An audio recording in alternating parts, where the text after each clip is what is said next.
Жители 44 домов микрорайона Культбаза-1 нередко оставались без горячей воды.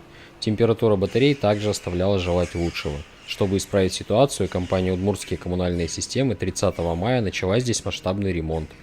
Заменить планируют 2000 метров теплотрассы. Непосредственно идет сейчас монтаж трубопроводов, отопление ГВС. Сегодня мы производим сварку полипропиленовых трубопроводов ГВС без отключения, то есть потребители у нас пока все с водой.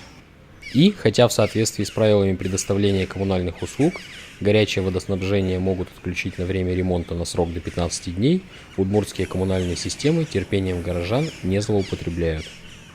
До тех пор, пока плети не будут сварены на берегу, мы врезок и дергать людей не будем. Вот как только все будет готово, останутся отдельные стыки, которые уже нельзя осуществить без отключения наших клиентов, тогда мы уже и будем эти врезки делать. Уже через месяц устаревшие металлические трубы заменит долговечный пластик. Реконструкция проходит в рамках концессионного соглашения. Согласно договору, в этом году в разных микрорайонах города энергетики заменят 27 километров трубопроводов. Под эти цели выделено 500 миллиарда рублей. Кроме того, УКС впервые проведет модернизацию ветхих центральных тепловых пунктов. Итак, за моей спиной та самая ЦТП этого микрорайона, называется Шишкина 1, у нее адрес такой именно, на которой происходит полная реконструкция. Здесь будет заменены бойлера отопления, бойлера горячего водоснабжения.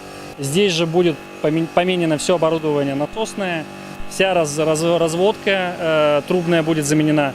Ну и, конечно же, строительная часть. Вот мы сейчас присутствуем на заливке полов и ремонте кровли. Реконструированный центральный тепловой пункт будет оснащен современной автоматикой, полностью исключающей человеческий фактор. В случае необходимости система сама среагирует на неполадки и отключит подачу ресурса, оповестив диспетчера. На ремонт ЦТП УКС выделили 11 миллионов рублей. Это первая комплексная реконструкция помещения за все время его эксплуатации. Ремонтные работы подрядчик завершит 2 августа, после чего территорию, где производились работы, благоустроят, положат асфальт и засеют новый газон.